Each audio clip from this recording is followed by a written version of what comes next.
I was alone in my apartment, staring at the clock as it ticked on past midnight. The usual silence that filled the air seemed unusually oppressive tonight. I had lived in this small one-bedroom unit for over a year, and for the most part, it had been a quiet place, except for the occasional creak in the floorboards, the usual hum of appliances, and the distant sounds of traffic outside. But tonight was different. I couldn't shake the feeling that something was off. I had just finished my late-night snack, a bowl of cereal, and was cleaning up when I heard it. A soft knock at the door. I froze, cereal spoon in hand, staring at the door. My first instinct was to chalk it up to the wind or maybe an odd sound from one of my neighbors, but then it came again. Another knock, louder this time. It was definitely at my door. I hesitated for a moment, debating whether or not I should open it.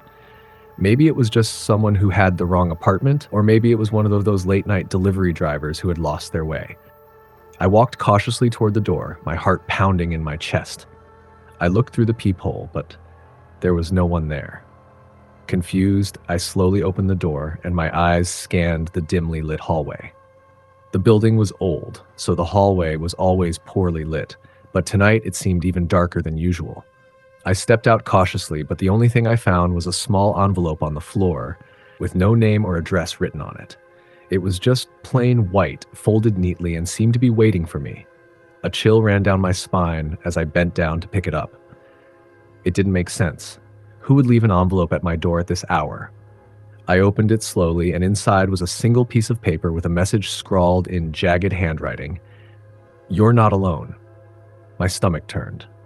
I glanced around the hallway again, hoping to find some logical explanation. Maybe it was a prank, maybe it was something to do with the building's management. But deep down, I knew something wasn't right. I closed the door and locked it behind me, the eerie words echoing in my head. I tried to dismiss it as a sick joke, but that feeling, that heavy, unsettling feeling, didn't go away. I tried to settle back into my evening, but I couldn't focus on anything. My mind kept wandering back to that message. Who could have written it? How did they get into the building? Why was it left for me?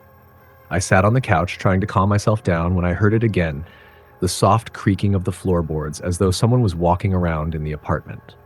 My heart skipped a beat. I stood up slowly, listening carefully. No, it couldn't be. I was alone. I checked the locks on all the windows, double-checked the doors, but nothing seemed out of place. The sounds continued. Footsteps, muffled but deliberate. They weren't coming from outside the apartment, they were coming from inside. My breath caught in my throat and my mind raced to make sense of it. Was I hearing things? Was it just the old building settling? But no, the footsteps were too distinct. Too purposeful. I grabbed my phone, my hands shaking as I tried to call a friend. But just as I was about to press send, the lights flickered. The room went dark for a split second, and then just as quickly they came back on. That's when I heard it, the sound of a door creaking open. I couldn't breathe. My feet were frozen to the floor. The door to my bedroom. It was open. I hadn't opened it. I hadn't even gone near it. The door had been shut tight when I last checked, but now it was wide open, the darkness spilling out from within. I was paralyzed with fear. I wanted to run, to call for help, but my body refused to move. I took a step forward, toward the bedroom. My phone slipped from my trembling hands and fell to the floor with a soft thud. I slowly approached the doorway, peering inside, but I couldn't see anything in the pitch-black room. No sounds, no movement. I grabbed a flashlight from my drawer and turned it on, shining the beam into the room. There, at the far corner of the room, something moved. I could barely make it out at first, but it was there. Something crouched. Something tall and thin, a figure just standing there as if waiting for me. The flashlight flickered, then went out. I froze in place, heart hammering in my chest. I tried to turn it back on, but the light wouldn't come. I felt a cold breath on the back of my neck, and the air around me seemed to freeze. "Hello?" I whispered, my voice shaky. I don't know why I said it. I wasn't expecting an answer, but I thought maybe if I spoke, it would help calm the terror clawing at my chest. There was no reply, just the oppressive silence. Then, a soft whisper, barely audible, came from behind me. "I told you. You're not alone." I spun around, but there was nothing. The room was empty. My pulse raced and my mind screamed for me to get out of there, but my legs wouldn't obey. I backed away, my eyes darting around the room, but the darkness felt like it was closing in on me. Suddenly, the temperature dropped. I could see my breath in the air, even though I hadn't touched the thermostat. It was like a cold, suffocating presence had entered the apartment. The sound of footsteps resumed, this time coming from all directions, closing in around me. I had to get out. I had to leave. But as I turned to run, the door slammed shut with a deafening bang. My body stiffened, panic surging through me as I tried the door, but it wouldn't budge. My mind was racing, but I couldn't think straight. The footsteps continued, but they weren't the only thing I heard now. A low, guttural sound, almost like a growl, reverberated through the walls, and I felt a pressure against my chest, like something was pushing down on me. I stumbled backward, hitting the wall, and that's when I saw it. The shadow moving across the room. It wasn't human. It wasn't anything that made sense. It was a shape, a figure that wasn't supposed to be there, and it was slowly advancing toward me. Its eyes, if they could even be called eyes, were black holes, empty, pulling in all the light around it. I didn't know what it wanted. I didn't know how to make it stop. But I knew one thing. I wasn't alone. I kept screaming, pounding on the door, but nothing happened. The shadow was closer now, and I could feel it in my bones, the overwhelming cold, the suffocating darkness. I was no longer in control. I was just a victim. And then, as if on cue, the lights flickered one last time and went out completely. Next story. I was alone that night. It wasn't the first time, but it was the first time I had that feeling, the one that crawls up your spine like ice water, making every shadow seem too long, every creak too loud. It had been a long day at work, and I just wanted to get home, grab something to eat, and curl up on the couch. I lived in a small house in a quiet neighborhood on the outskirts of town. My job had me working late hours, so most nights I'd come home to an empty, eerily silent house. That night, it was particularly cold. I had left the house late after finishing up some extra work, and the temperature had dropped sharply once the sun went down. The wind howled through the trees as I pulled into the driveway. I quickly grabbed my things from the car and went inside. The house felt colder than usual, and the lights seemed dimmer than normal. I shrugged it off, thinking maybe I was just tired.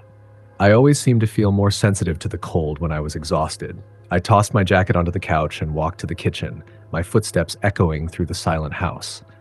As I opened the fridge, I heard it. The faintest sound of footsteps from upstairs. I froze, my heart leaping into my throat. I was sure I'd locked all the doors and windows. I hadn't seen anyone, and there was no reason anyone would be in my house. My pulse quickened, and I set the bottle of water back in the fridge slowly. The footsteps continued, slow, deliberate, like someone was pacing back and forth upstairs. They weren't heavy, but there was a presence there. I was no stranger to the feeling of being watched, but this was different. This was something new. Something wrong. I grabbed a flashlight from the kitchen drawer and made my way up the stairs, trying to ignore the growing knot in my stomach. The sound of my own breath seemed too loud in the silence of the house. As I reached the top of the stairs, I noticed the hallway light flickering. I shone the flashlight down the hallway, but there was nothing. Just empty rooms, dark and still. I stood there for a moment, listening, but the footsteps had stopped. Only the wind outside could be heard now. I stepped into my bedroom and turned on the light. Nothing, no sign of anyone. My room looked just as I had left it, neatly made bed, clothes tossed on the chair. Still, I couldn't shake the feeling that something wasn't right. I checked the bathroom, under the bed, and in the closet. Empty. I was being paranoid, I told myself. It had to be the wind or the house settling. That's what it was. Nothing more. But as I was about to leave the room, I heard it again. The footsteps. This time closer. I spun around, my heart pounding in my chest. The sound wasn't coming from upstairs anymore. It was coming from the hallway, right outside my bedroom door.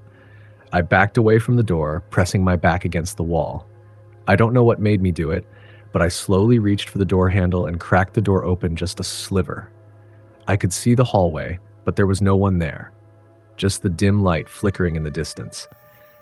I waited, but nothing happened. No footsteps, no movement. I was about to close the door when I heard it, a whisper, barely audible but unmistakable. "Help me." The voice was soft, almost pleading. I froze, not sure if I had heard it at all, but the more I listened, the more I was sure. It came from somewhere down the hallway. The whisper was faint, like it was coming from behind a door or a wall. I shouldn't have gone down there. I know that now. But I couldn't help myself. My curiosity got the better of me. Slowly, I stepped out of my room and into the hallway. The air felt heavier, colder, the silence oppressive. Every step I took felt like it echoed through the house, like something was following me. As I reached the end of the hallway, I turned the corner to the room at the far end of the house. That room had always been strange to me. It was a small room, no bigger than a closet, but for some reason I had never used it. The door had always been slightly ajar, like someone had left it open. Tonight, though, it was shut tight. I approached the door and placed my hand on the handle. My heart pounded louder than the sound of my own breath. Something about this felt wrong, but I couldn't turn back now. I had to know what was going on.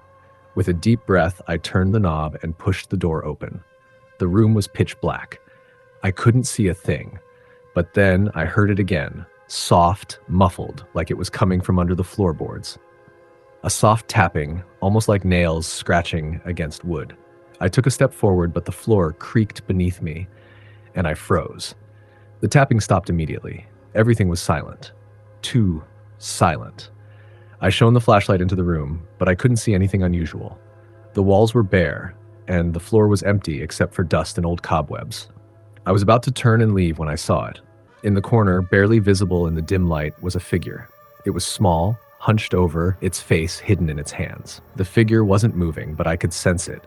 This overwhelming presence that filled the room, like something ancient and unnatural was watching me. I didn't want to go closer.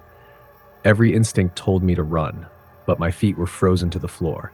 I could feel the cold air thickening around me, like the temperature had dropped several degrees in just a few seconds. Then, the figure moved. It didn't stand up.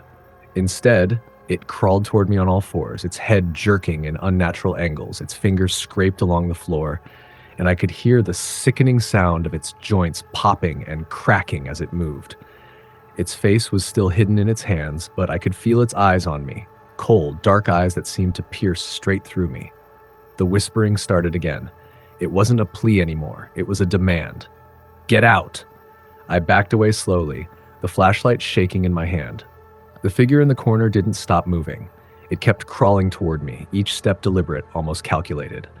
The whisper grew louder, and I could hear the words now. You shouldn't be here. I turned and ran. I ran faster than I ever had before, down the stairs, through the hallway, and out the door. I didn't stop to look back. I just kept running until I reached the end of the driveway. My breath was coming in ragged gasps, and my heart was pounding so loudly I thought it would burst. I don't remember how I made it to the neighbor's house, but when I finally did, I told them everything. They didn't believe me, of course. They said it was just my imagination or the stress of work getting to me. But I know what I saw. I know what I felt. And I haven't been back to that house since. The next morning, I called a realtor to sell it. I couldn't stay there, not after what happened. The house was empty now, but I can't shake the feeling that whatever I encountered that night is still there, waiting, watching. I heard a rumor a few months later. Someone else moved into that house. They didn't last long. They left in the middle of the night, just like I did, and the house has been empty ever since. I don't know if it's the house or if it's something worse, something that follows you. But I do know one thing for sure. I'll never be alone at night again. Next story. I was always the kind of person who liked to spend the night alone. It's not that I hated people. I just found peace in solitude. After all, it's the only time you can truly be yourself without distractions. I'd spend hours reading, watching TV, or simply enjoying the quiet, only to be startled by the occasional creak of the house settling. It wasn't anything out of the ordinary. But this one night was different. This night changed everything. It was a Thursday, the kind of evening when the sun sets early and the sky is a deep, bruised purple. I had just finished a long day at work, and I was looking forward to a quiet evening at home. There's something about being alone in your own space that makes it feel like the world outside doesn't exist. So I made myself a cup of tea, curled up on the couch, and flipped through the channels aimlessly. That's when I heard it. At first, it was barely noticeable, a slight tapping. I dismissed it, thinking it was the wind or perhaps a bird on the window. But then it came again. Tap, tap, tap. Louder this time. It was coming from the back door, the one that led to the porch. I froze. I didn't have any pets, and my neighbors were a few houses down. It didn't make sense for anyone to be at my back door at this hour. Hesitant, I got up and slowly approached the door. There was no sound now. I reached for the handle and swung it open, but the night air felt eerily still. The porch light flickered briefly, casting long shadows. Nothing was there. I closed the door and stood there, heart racing, trying to convince myself that it was nothing more than my imagination running wild. But that nagging feeling, the one that made the hair on the back of my neck stand up, wouldn't leave. I went back inside and locked the door, then tried to brush it off. I turned on the TV, hoping the noise would drown out my thoughts, but the sound of the tapping continued to echo in my head. I tried to distract myself with the show, but it was no use. The silence of the house, once comforting, felt oppressive now. A half hour later, I was starting to feel foolish. I had to be imagining things. I'd probably heard a branch tapping against the window or something harmless like that. But just as I convinced myself to relax, the tapping came again. This time, though, it wasn't coming from the back door. It was from the window by the couch. I shot up from my seat. My heart was pounding in my chest, and I could feel the blood rush to my face. This was no longer a coincidence. Someone was outside. Slowly, I moved towards the window and peered through the blinds. There was nothing there. Just the dark, quiet yard. But I felt it, the feeling that someone was watching me. It's an unsettling sensation, like the kind that makes you want to hide under the covers or run screaming out of the house. But I couldn't. I had to know what was going on. I grabbed my phone and dialed my friend, Emma. She lived a few blocks away and always made me feel better when I was on edge. The phone rang and I waited. "Hello?" she answered, groggily. "Emma, something weird is happening," I whispered, my voice shaky. "There's someone outside my house. I keep hearing these taps. I'm really scared." "Don't worry. It's probably just a raccoon or something," she said sleepily. "You're just freaked out because you're alone. Check your locks and relax." I considered hanging up and taking her advice. I knew she was right in a way. Nothing had happened yet. But something inside me urged me to stay alert. I thanked her, hanging up the phone, then grabbed a flashlight from the kitchen drawer. I checked every lock in the house, double-checking the back door, the windows, the garage door, everything. Still, I couldn't shake the feeling that I wasn't alone. I sat back down on the couch, gripping the flashlight tightly. The house was still. Too still. Then, the tapping came again. This time, it was right behind me. I spun around, my flashlight beam sweeping across the room, but no one was there. Nothing but the dark corners of the living room and the shadows that played tricks on my mind. My pulse was hammering now, and I could barely breathe. The tapping was louder this time, a rhythmic pattern that seemed to come from everywhere and nowhere. Tap, tap, tap. It was in the walls, it was in the ceiling. I scrambled off the couch and ran to the door, but before I could open it, the lights flickered. That's when I saw it. In the dim light, I caught a glimpse of a figure outside, just beyond the window. At first, it looked like a shadow, but then I saw the outline of a person. Their face was obscured, but I could see the movement. Slow, deliberate. The figure was tapping its fingers against the glass. I stumbled backward, tripping over the coffee table, and crashed to the floor. My heart thudded painfully in my chest as I scrambled to get up. But when I looked again, the figure was gone. I ran to the back door, throwing open the blinds and shining the flashlight out into the yard. Nothing. Just the empty stretch of grass. But I knew what I had seen. There was someone out there. Panic surged through me, and I dialed 911. The dispatcher answered immediately. 911, what's your emergency? There's someone outside my house, I cried, my voice cracking. I don't know who they are, but they've been tapping on my windows and I saw them. I think they're trying to get in. Stay calm, she said. We're sending an officer to your location. Stay on the line. I tried to steady my breathing, holding onto the phone like it was a lifeline. I didn't know what I was waiting for. Maybe the police to show up or for the figure to come back, but nothing could shake the feeling that someone was watching me. The tapping returned, this time from the ceiling above me. I turned to look at the kitchen, heart pounding in my throat, but there was no one there. Tap, tap, tap. It wasn't just coming from one spot anymore. It was everywhere. The walls, the floor, the ceiling. It was as if the house itself was alive, breathing, shifting. The tapping grew louder, faster, more frantic, until it felt like it was pounding in my ears. I rushed into the kitchen and grabbed a knife from the drawer. My hands were trembling, but I couldn't stop. I had to protect myself. The tapping kept getting louder, the sound reverberating in the walls as though the house was collapsing in on itself. I heard the front door creak open. I froze. The door was locked, I was sure of it. But it was open now. A cold gust of wind swept through the house. The temperature dropped and I could see my breath in the air. The flashlight flickered and died. I dropped it, feeling the knife tremble in my hands. And then, from the darkness, I heard a whisper, a voice, barely audible but unmistakable. "Let me in." My body went numb. I couldn't move, couldn't speak.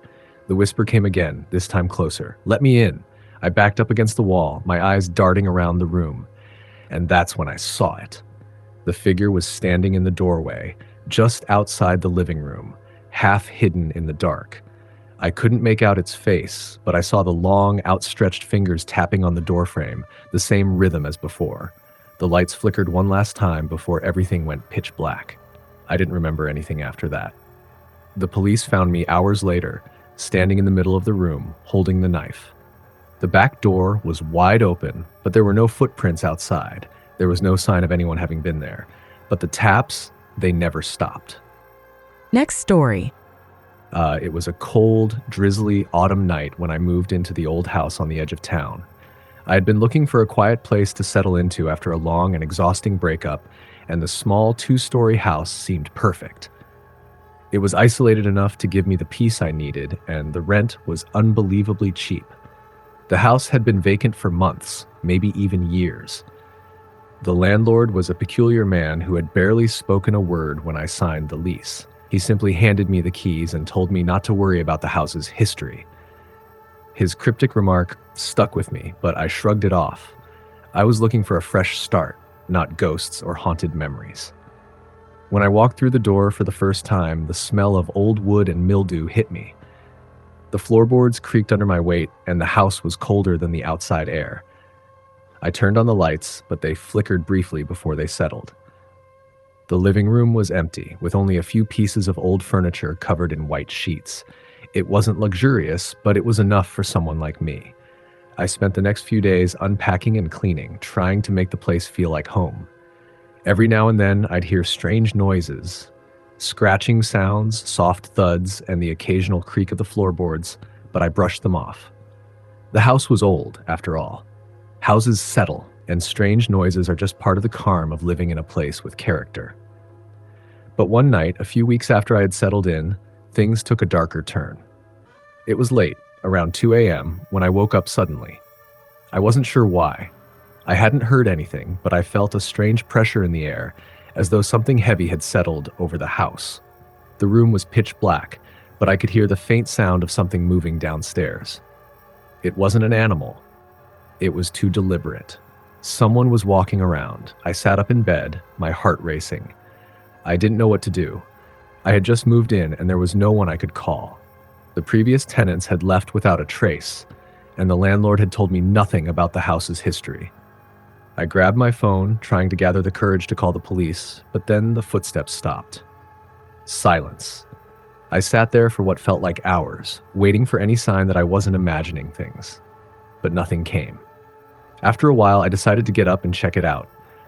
I grabbed a flashlight from the drawer beside my bed and carefully made my way down the hallway. The house was still cold, and I could feel my breath fogging in the air.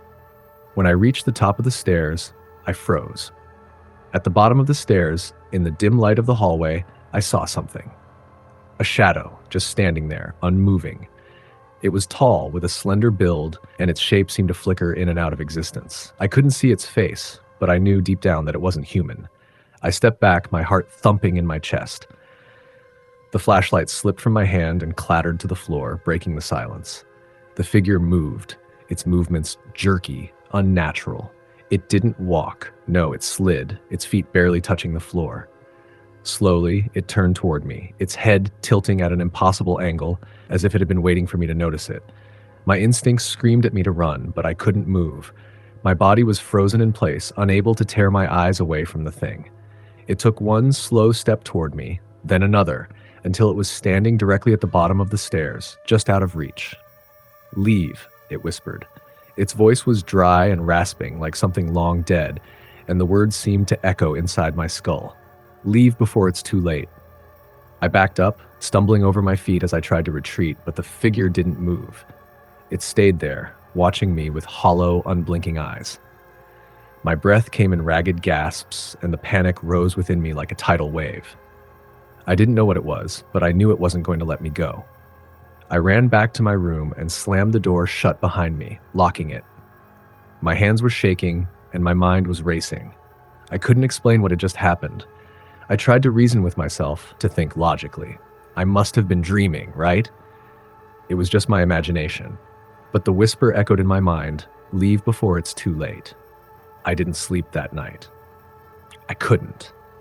I stayed huddled in bed, clutching the sheets, listening to every creak and groan of the house.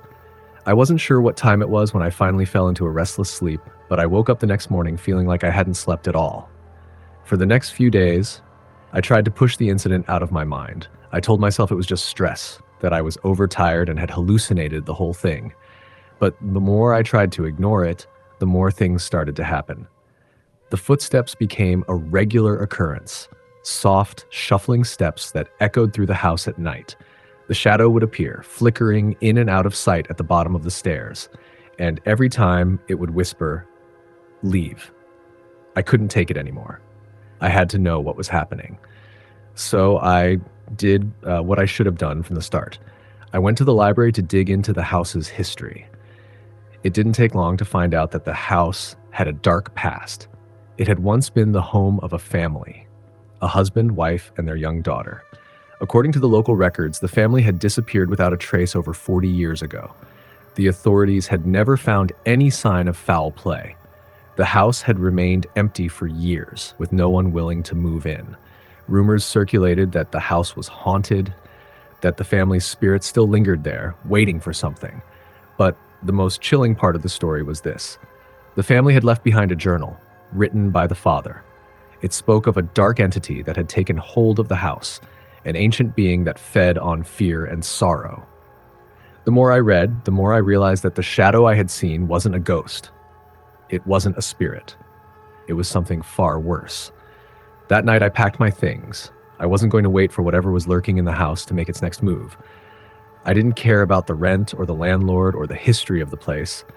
I just wanted out. But as I grabbed my last box and stepped toward the door, I heard it again, the whisper, "Too late." I turned around, but there was no one there. The shadow had returned, standing in the doorway, blocking my escape. Its eyes glowed faintly in the darkness, and I knew deep down that it wasn't going to let me leave. I ran for the door, but as my hand reached for the knob, everything went black. When the authorities found the house, there was no sign of me. The door was still locked from the inside, the lights still flickering. The house was as empty as it had always been, but they say if you go by the house at night, you can still hear the whisper, "Leave before it's too late." Next story. I always thought I was immune to fear. As a kid, I loved horror stories and movies.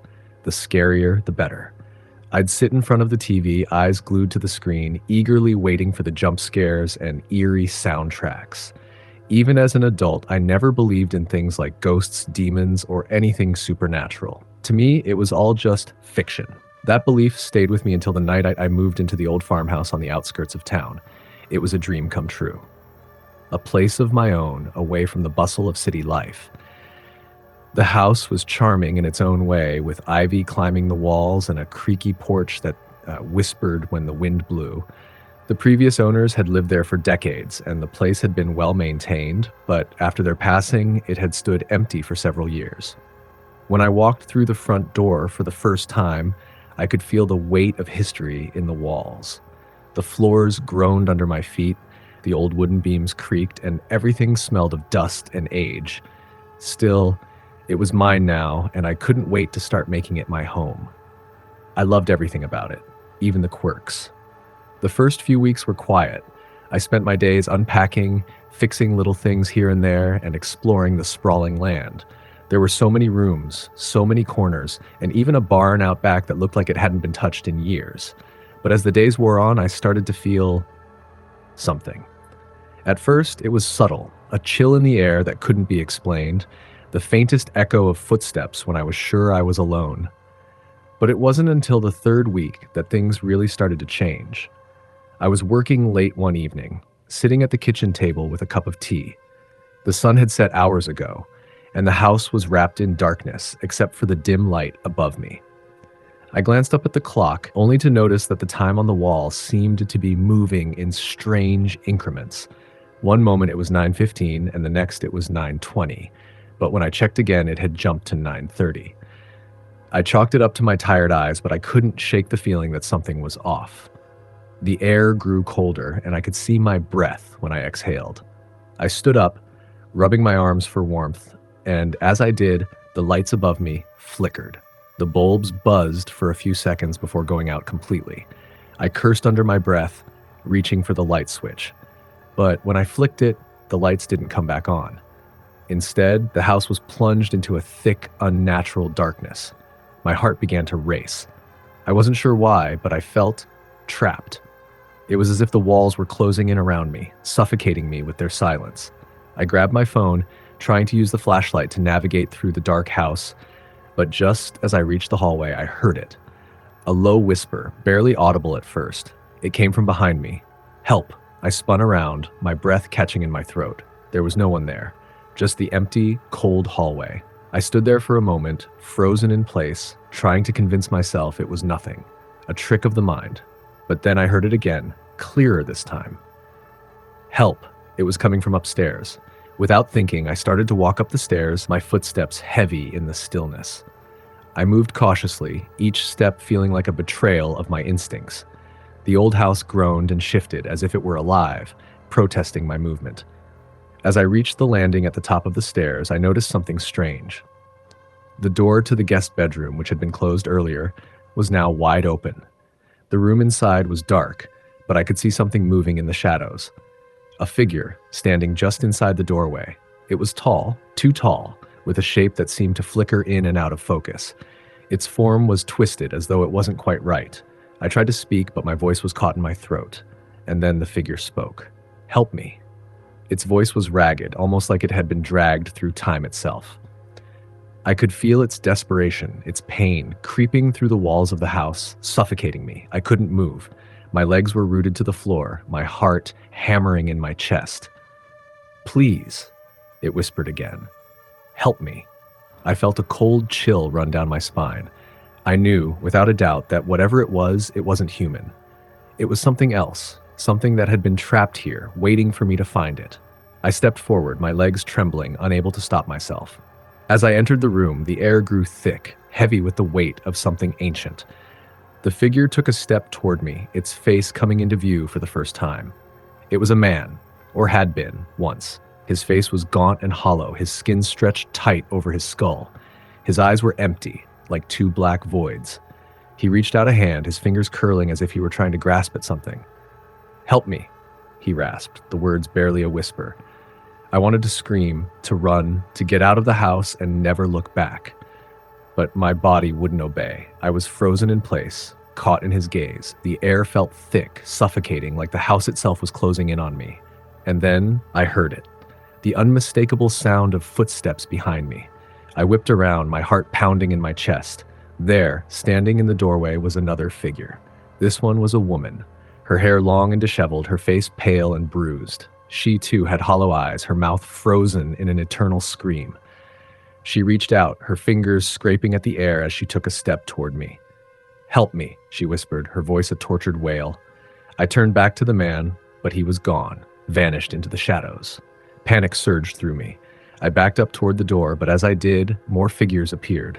More faces, twisted in agony, all begging for help, all reaching out for me.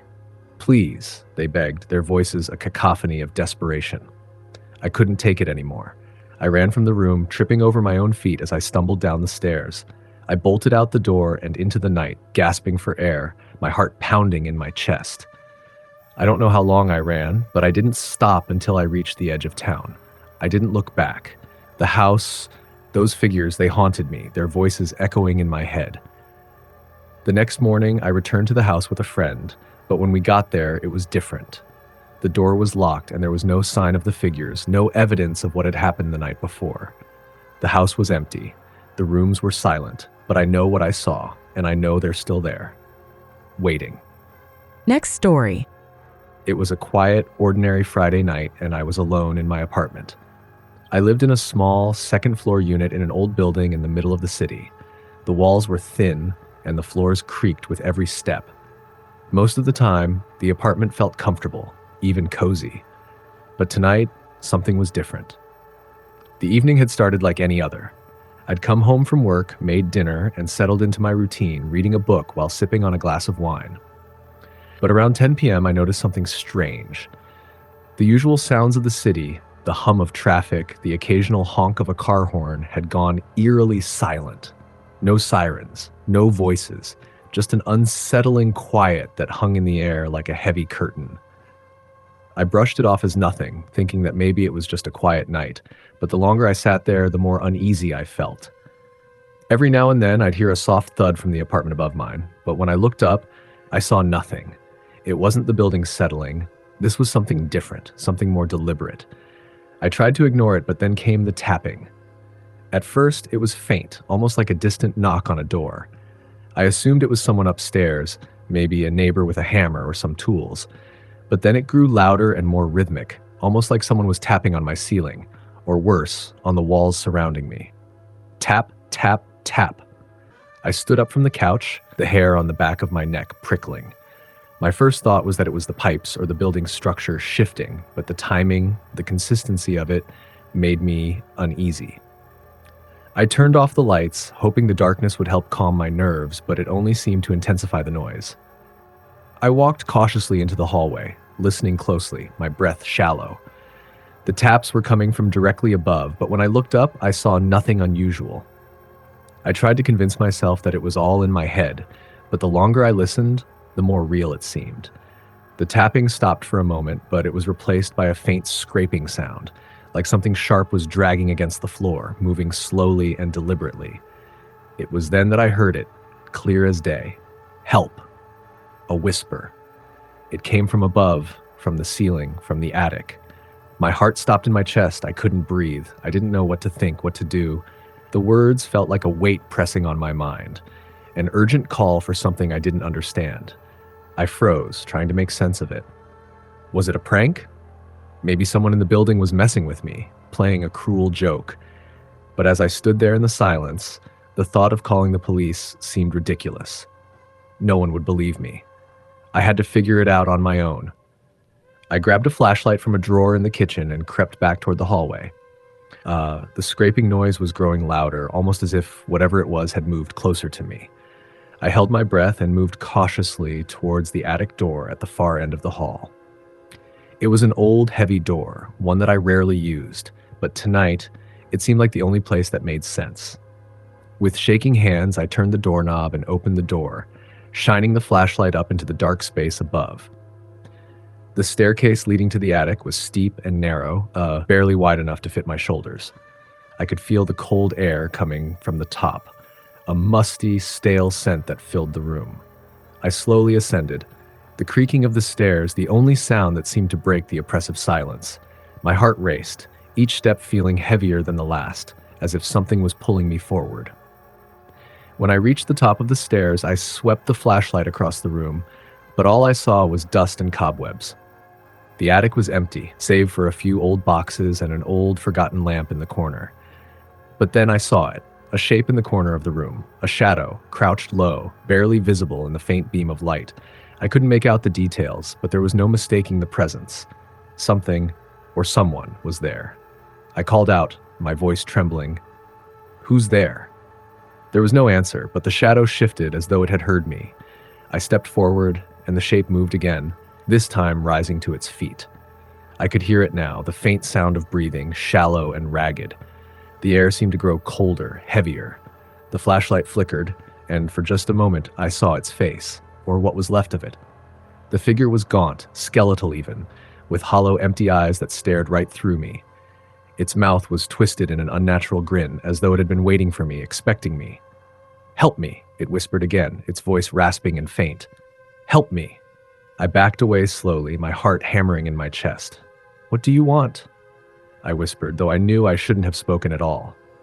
My mind was screaming at me to run, to get out, but my feet felt frozen to the spot.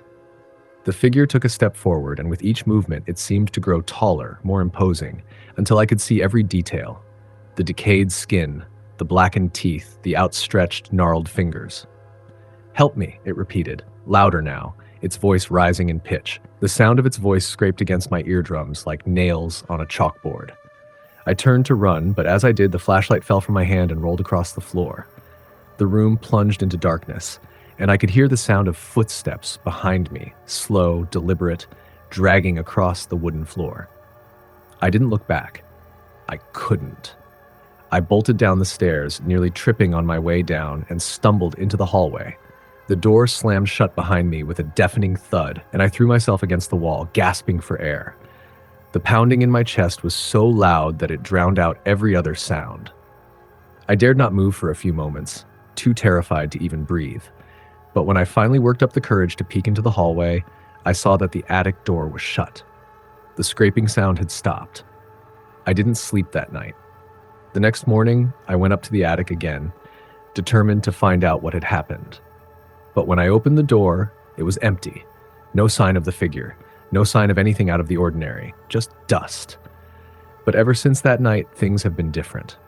Sometimes in the middle of the night, I hear the scraping again, slow and deliberate, always coming from above. And if I listen closely enough, I can almost hear that whisper. "Help me." And I can't shake the feeling that it's still waiting for me, lurking in the darkness, just beyond the walls in the attic. Next story. It was late, and I had just finished up a long day at work. I'd gotten into the routine of coming home, making dinner, and spending my evenings in front of the TV to unwind. Nothing extraordinary ever happened. That night, though, things felt different. I noticed something as soon as I entered the apartment. The door was slightly ajar. I distinctly remembered locking it when I left, but now it was open just a crack. My stomach flipped. I stood there for a moment, staring at the gap, trying to make sense of it. Maybe I hadn't locked it properly, or maybe the wind had pushed it open. I didn't know, but it didn't sit right with me. I called out, but there was no answer. The apartment seemed empty. Still, I walked in slowly, glancing around. Everything looked normal, too normal. I went through my routine, set my bag down, and started to cook, but I couldn't shake the feeling that something was watching me. After dinner, I decided to wind down with a book. I sat in my favorite chair by the window, the apartment silent except for the occasional creak of the floorboards. The clock ticked, marking the passage of time. It was nearly 11 p.m. when I heard it. A knock. Not at the door. It came from the hallway. Soft, deliberate. At first, I thought it might be a neighbor, but then it came again. Another knock, and this time, it seemed louder. My heart skipped a beat. I stood up, confused. I wasn't expecting anyone, and the knocking didn't sound like it was coming from the door. It was as if the sound was echoing off the walls of the hallway. I crept toward the hallway and reached for the light switch. As the light flickered on, I could feel the temperature drop. My breath came out in small, visible puffs. The hallway was empty. The knocking stopped. I looked up and down the hallway, but there was no one in sight. I could hear nothing except the pounding of my own heart. I was about to dismiss it as a strange noise, maybe the pipes or something, when I heard the sound again. This time it was coming from deeper within the apartment, from my bedroom. I froze. There was a moment of absolute silence, and then the knock came again. But this time, it wasn't just a knock, it was a scratch. A low, guttural scraping sound, as though someone was running their fingers down the walls. The sound was unmistakable, and it sent a cold shiver down my spine. I didn't know what to do. I thought about calling the police, but something told me that wouldn't help. I wasn't sure what I was dealing with, but I could feel it. Something was in the apartment with me. I grabbed a flashlight from the kitchen and crept toward the bedroom. As I stepped down the hallway, I couldn't help but notice how still everything was. No hum of the fridge, no sounds of traffic outside. Just silence. When I reached my bedroom door, it was wide open. I didn't remember leaving it open, but maybe I had. Uh, Maybe I'd gone in there earlier and forgotten. But I didn't remember doing that, and the unease grew stronger with every passing second. I slowly pushed the door open and turned on the flashlight. My breath caught in my throat as I looked inside. The room was dark, but not completely. There was a faint glow coming from the corner of the room where my closet stood. The closet door was slightly ajar, just a crack, and there, just beyond the crack, I could see something. A figure. It wasn't clear at first, but as I stepped closer, I realized with horror that it was a shadow, a tall, thin shape that seemed to be hovering, waiting. "Hello?" I called out, my voice trembling. There was no answer, only the soft rustle of fabric, like the sound of something moving in the dark. I stood there, heart hammering, unable to move. Then, the figure shifted. It wasn't a person. The shape was wrong. It was too tall, too thin, with long, elongated limbs that seemed to stretch into the darkness. The edges of its form flickered like smoke, as though it was not fully real, but just a distorted image of something that shouldn't exist. The closet door creaked open fully on its own, revealing more of the shadow. The temperature in the room plummeted, and I could see my breath now, thick, white puffs of air rising in the chill. The figure moved toward me, slow and deliberate, its hands, if they could even be called hands, reaching for me. I wanted to run, but my body wouldn't obey. I was frozen in place, staring at the shape that seemed to grow taller, more solid with each passing second. My mind screamed for me to leave, to get away, but my legs wouldn't move. And then, the whisper. "You were never alone." The voice was soft, barely audible, but it felt like it was coming from inside my own head. It echoed in the stillness of the room, and I could feel it reverberating through my chest, as though the words were being spoken by something older, something far darker than anything human. The figure was right in front of me now. Its face, if you could even call it that, was just a void, a gaping blackness with no features, no eyes, no mouth. I felt like I was staring into the abyss, and it was staring back. My hands shook as I reached for the door, my mind scrambling for a way out.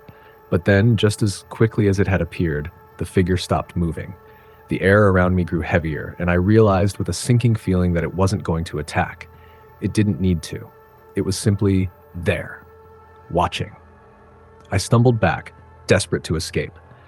I turned and fled down the hallway, but as I reached the front door, it slammed shut in front of me, trapping me in the apartment. I tried the handle, but it wouldn't budge. I felt the walls closing in on me, suffocating me, and the whisper came again. "You were never meant to leave." The shadow was following me, moving silently through the apartment, its presence filling the space around me. I could feel it closing in, getting closer, and I realized that no matter how far I ran, it would always be there, watching, waiting. I don't remember how long I stood there, trapped in that apartment, consumed by the darkness, but I do remember the sound of the scratching, closer now, louder, as though it was coming from all around me. The whisper came one last time just before everything went black. "You're never alone." Next story. I had never been one to believe in ghost stories or the supernatural. Sure, I loved horror movies and the thrill of a good scare, but I always chalked it up to imagination, to the way our minds can play tricks when we're alone in the dark. That was until one fateful evening when I learned the hard way that some things cannot be explained away. It all started on a rainy night in early October. I was visiting an old friend who had recently moved to a house on the outskirts of town. It was one of those houses that looked a little too perfect, as though it had been frozen in time. The kind of place you'd expect to find in a ghost story, but I figured my friend had just gotten a good deal on it. We were sitting in the living room, chatting and catching up on life, when the conversation shifted to the house itself. "Have you heard the story about this place?" my friend asked, her voice taking on a tone I hadn't heard before. I raised an eyebrow. "What story?" She hesitated before answering. "Well, I didn't want to freak you out, but people say the house is haunted. They say a family used to live here years ago, and, well, things didn't end well for them." I scoffed, not wanting to get into a conversation about ghosts. "Come on, it's just an old house with a few rumors. You know how these things go." She gave me a nervous smile but didn't press further. The conversation moved on, but I couldn't shake the thought of the haunted house. Even though I didn't believe in ghosts, The way she had said it made the whole thing feel off. As the night wore on, the storm outside grew worse. The wind howled against the windows and the rain battered the roof. It was the kind of weather that made everything feel more isolated, like the world outside had disappeared and it was just us alone in the house. We eventually decided to head to bed. My friend led me to the guest room, which was tucked away at the end of a long, narrow hallway. The lights flickered as we passed through the hall, and I couldn't help but feel a sense of unease wash over me. The house was old, yes, but it didn't seem like it was anything to be afraid of. Still, I couldn't shake the feeling that something wasn't right. The room itself was cozy, with a queen-sized bed and a small window that looked out over the dark yard. I thanked my friend and settled in for the night, trying to brush off the strange feeling that lingered in the back of my mind. It was about 3 a.m. when I woke up. The storm had calmed, but I couldn't sleep. Something in the house was keeping me awake, some energy I couldn't explain. I lay in bed, staring at the ceiling, listening to the soft creak of the house settling. Then, out of nowhere, I heard it. A faint tapping sound like someone knocking on wood. It came from the hallway just outside my door. My heart skipped a beat. I told myself it was just the house shifting, the old wooden floors creaking under the weight of the storm. But the sound grew louder, more deliberate. Tap, tap. I sat up in bed, my mind racing. I had to be imagining it. There was no way anyone was out there. My friend had gone to bed hours ago and the house was empty. But the sound continued, each knock clearer than the last. Tap, tap, tap. My pulse quickened as I crept to the door. I didn't want to open it, but I had to see what it was. I cracked the door open just a sliver and peered out into the hallway. There was nothing. The lights were off and the house was dark, save for the faint glow of the moonlight coming through the windows. But then, just as I was about to close the door, I saw it, a shadow, a figure standing at the end of the hallway, right where the walls met the stairwell. It was tall, unnaturally so, and seemed to move slightly, as though it was watching me. I couldn't make out any features, just a dark silhouette, like someone standing there but fading into the shadows. I gasped and slammed the door shut, my heart pounding in my chest. I backed away from the door, my mind racing. There was no way it was real. It had to be my eyes playing tricks on me. I had to be exhausted from the long drive, the late-night conversation, and the storm. But the tapping came again. This time, it was louder, more frantic. Tap, tap, tap. I grabbed my phone, my hands shaking as I tried to dial my friend. The call went straight to voicemail. I tried again, voicemail again. I left a message telling her to wake up, that something was wrong. But I knew, deep down, that no amount of calls would help. I had to face whatever it was myself. I sat frozen in the dark, my back pressed against the bed. Every part of me screamed to run, to leave the house, to get out of there and never look back. But I couldn't. Something held me there. Something I couldn't explain. The tapping continued, now coming from the other side of the door, as though the figure was standing right outside, waiting for me. I held my breath, hoping it would stop. But it didn't. Then, without warning, the door handle turned. Slowly, deliberately, as if something or someone was trying to get in. I jumped back, my mind spiraling into panic. The door creaked open just a crack, and the figure I had seen in the hallway appeared, stepping into the room. It was taller now, its form stretching, growing until it was too big to fit through the door. The shadow had no face, no features, just a void. A blackness that seemed to swallow everything around it. I screamed, the sound echoing through the room. But the figure didn't move. It simply stood there, looming over me, its presence suffocating. Then, in a voice that wasn't a voice at all, just a whisper inside my head, it spoke. "You shouldn't have come here." I couldn't breathe. My chest felt tight, my body frozen in place. I couldn't look away from the shadow, but I couldn't move either. It felt like time had stopped, like the world had ceased to exist beyond that room. Just when I thought I couldn't take it any longer, the figure slowly began to fade, dissolving into the shadows from which it came. The door slammed shut and the room was once again quiet. I don't know how long I sat there just staring at the door, trying to catch my breath. When I finally managed to stand, my legs were weak and my heart was still racing. I didn't even think twice. I grabbed my things, went downstairs, and left the house. I never went back. I don't know what happened in that house, but I know one thing for sure. Some stories are more than just stories. Some things, no matter how hard you try to deny them, are real. Next story. I had always been a fan of the supernatural, ghost stories, urban legends, the works. It was a hobby of mine to go on late night drives through the city, especially when things were quiet. There's something about the eerie stillness of an empty street at 2 a.m. that brings the feeling of the unknown right to the surface. But nothing could have prepared me for what happened that night. It started out as just another one of my usual trips.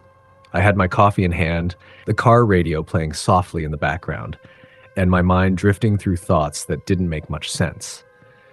I drove through the streets, my headlights cutting through the darkness, feeling calm as the familiar surroundings passed by.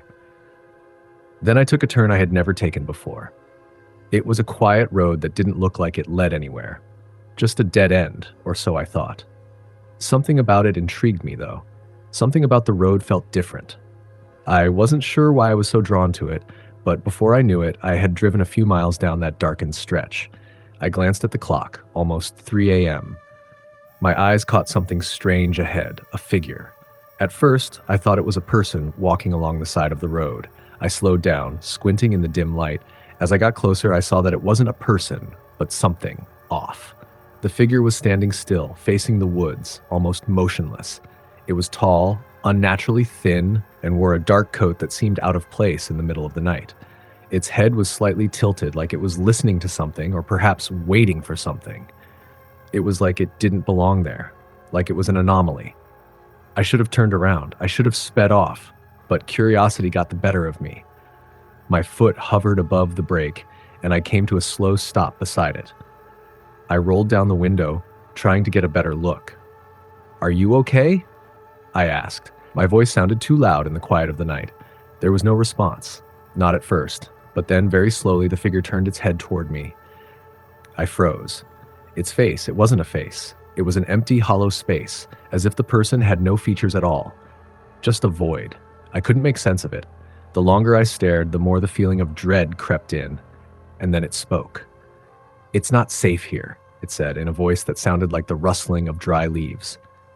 Before I could even react, it stepped back into the trees, disappearing into the darkness without a sound. I sat there, unsure of what to do. My mind raced. That couldn't have been real. It had to be a trick of the light, my tired eyes playing games with me. But something inside me, something primal, urged me to leave. I slammed the car into reverse and floored the gas, not looking back. I didn't stop until I was back on a main road, the streetlights flickering as I sped past them. But I couldn't shake the feeling that I wasn't alone. I went home that night, thinking about the figure and the strange encounter. I couldn't explain it. It didn't make any sense, but I couldn't get it out of my mind. It was like that brief moment had torn a hole in reality, and now I was seeing things differently. The next day, I decided to go back. I had to. I needed to know what had happened.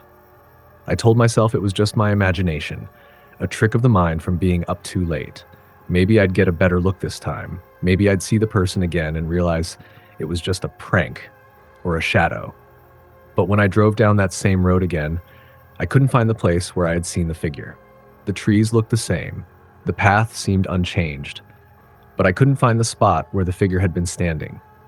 I kept driving, looking for any sign, any trace. Nothing. It was then that I realized something terrible. The more I looked, the more the road seemed to stretch on. I should have been at a familiar intersection, a street I knew well. But the road didn't end. It just kept going, twisting, turning, like it was alive, reshaping itself around me. I drove for what felt like hours, but the more I drove, the further away everything seemed. The buildings, the streetlights, the world I knew, everything faded into a backdrop of empty, endless woods. I started to panic. I had been on this road before. There was no way it could have changed. My hands gripped the steering wheel so tightly that my knuckles went white. My breaths came in shallow gasps, my heart pounding in my chest. And then, just as quickly as it started, everything stopped. I was back at the familiar intersection, the one I had passed 100 times before. The world around me had shifted back like nothing had ever happened. The trees, the endless road, the figure, it was all gone. I drove home in a daze, not sure if what I had experienced was real or if I had just lost my mind. But there was one thing I couldn't shake. The words of the figure echoed in my mind. It's not safe here. That night, I stayed awake, staring at the ceiling. I couldn't stop thinking about it. The voice, the figure, the way the road had changed. I had to know more, but no matter how many times I tried, I couldn't find that road again. But the strangest part of it all? The next day, when I went out for groceries, I saw it again. The figure, standing on the corner of my street, its head tilted to one side. It didn't speak this time. It didn't need to. It just stared at me, its hollow face waiting, as though it knew I would be back. Next story. I don't talk about it often, not because I don't remember. Oh, I remember everything. But because even saying it out loud makes me feel like I'm summoning it back. The night it happened still lingers in the corners of my mind, especially when I'm alone. And tonight, with the wind howling and shadows dancing across the walls, it feels like the perfect time to let it out. It was 2 years ago, late fall. I had just moved into my new apartment, a small place downtown, nothing fancy, but cozy. It was in an old building, historic they called it, full of creaky floors and doors that didn't quite shut right. I liked it though. It had charm. At least that's what I told myself. That night, I'd been up late unpacking boxes. I was exhausted, but determined to make the place feel like home. Around midnight, I finally decided to call it a day. The street outside was quiet, the kind of silence that presses against your ears. I turned off the lights and crawled into bed, letting the stillness of the apartment wrap around me. I had just started to drift off when I heard it. A faint knock. At first, I thought it was coming from the hallway outside my apartment. 3 soft knocks, spaced just far enough apart to make me second guess whether I'd heard them at all. I waited, holding my breath, but there was nothing else. I shook it off. Old buildings make weird noises, right? But then it happened again. This time, it wasn't from the hallway. It was closer. It was coming from inside the apartment. 3 knocks, deliberate and slow. My heart started to race. I sat up in bed, straining to hear anything else, but the silence that followed was suffocating. My bedroom door was open, and the faint light from a street lamp outside cast strange shadows in the hallway beyond. I told myself it was nothing, just the building settling. But deep down, I knew better. I grabbed my phone and turned on the flashlight. The beam of light cut through the darkness as I stepped into the hallway.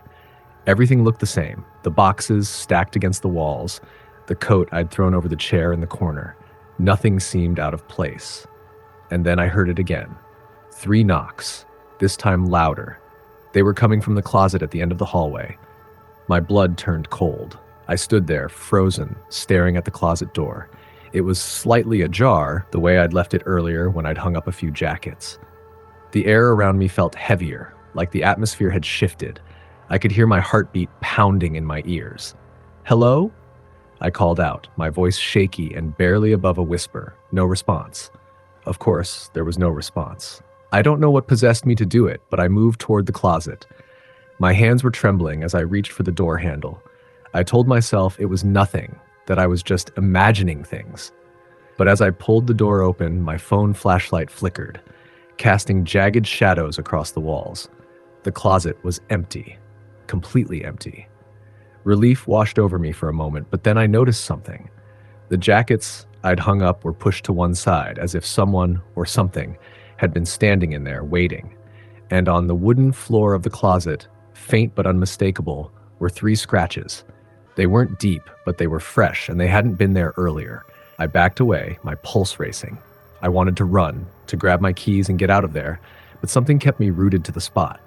That's when I felt it, the air around me growing colder, the kind of cold that seeps into your bones. And then I heard it again, but this time, it wasn't a knock. It was a whisper. So soft, so quiet, I almost missed it. But the words were clear. Don't look. Every hair on my body stood on end. I spun around, shining the flashlight wildly, but there was no one there. Just the empty hallway and the faint hum of the refrigerator from the kitchen. My breathing was ragged, and I could feel the weight of something, someone, watching me. I stumbled back into my bedroom, slamming the door shut and locking it. My heart was racing so fast I thought it might burst.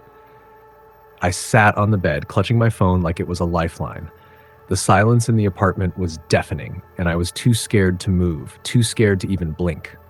And then I saw it. In the mirror across the room, something moved. It wasn't me.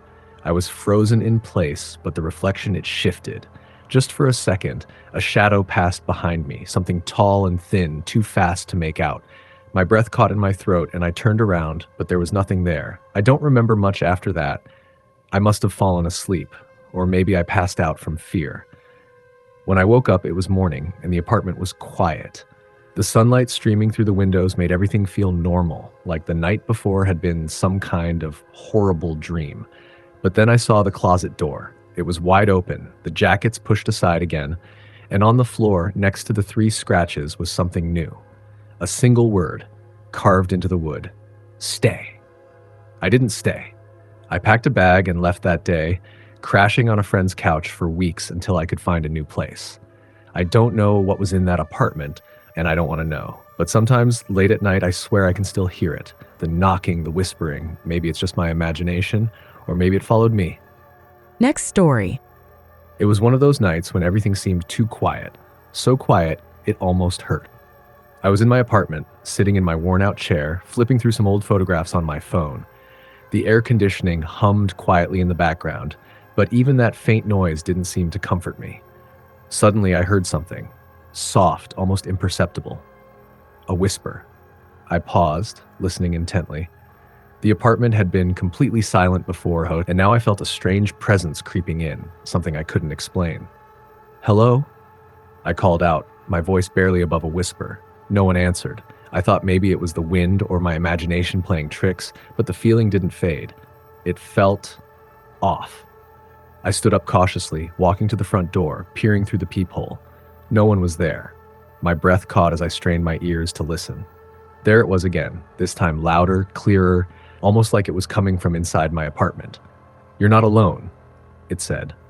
My skin prickled, and I backed away from the door, my pulse quickening. My heart was hammering in my chest as fear settled over me like a heavy blanket. The voice sounded like it came from right behind me, low, guttural, and filled with something dark. I turned around slowly, expecting to see someone, anyone, but there was nothing. The apartment was still, or so it seemed.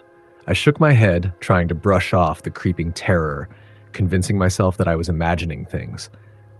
But my gut told me otherwise. The lights flickered briefly, then went out completely. Panic surged through me. I fumbled for my phone, but the screen stayed black. My hands were trembling. I felt completely exposed, like every corner of the apartment was watching me. It was like I had been plunged into a suffocating darkness that seemed to stretch for miles. And then the whisper came again, closer this time, right behind me. "I told you you're not alone." I didn't wait. I ran toward the door, hands fumbling for the lock. The feeling of something close behind me drove me to move faster, but just as I reached for the handle, something cold and clammy grabbed my shoulder. I screamed, spinning around to face it. There, right in front of me, was a figure. Tall, faceless, its entire form shrouded in darkness. It didn't have eyes, nose, or mouth. It was just void. Its fingers were elongated, reaching toward me, slow and deliberate. The whisper became louder, more menacing. "You don't get to leave," it hissed. Terror gripped me, and I stumbled backward. The walls seemed to close in as the shadowy figure moved closer. The air grew colder, and I could feel a suffocating weight pushing down on me. It felt as though something was draining the warmth from my very being. In desperation, I scrambled toward the phone, my last connection to the outside world. But when I managed to grab it, the screen remained black. Nothing worked. The shadow loomed closer, inching toward me. Its reach was unnatural, its movements slow yet unstoppable. I screamed again, the sound echoing through the empty apartment, but it didn't stop. The figure extended its hand toward me, and just as its long, bony fingers touched my skin, I felt my body go rigid. It wasn't like anything I had ever experienced. No pain, no fear, just pure, unrelenting numbness. The whisper grew louder, more sinister. "Now you're really not alone," it hissed, and then everything went dark. When I woke up, I was lying on the cold floor of my apartment. The lights had somehow flickered back on, and everything appeared normal. My body felt stiff and sore, as though I had been held immobile for hours. My phone was still dead, and the message on it, "You're not alone," had been replaced with something worse. "You'll never be alone again."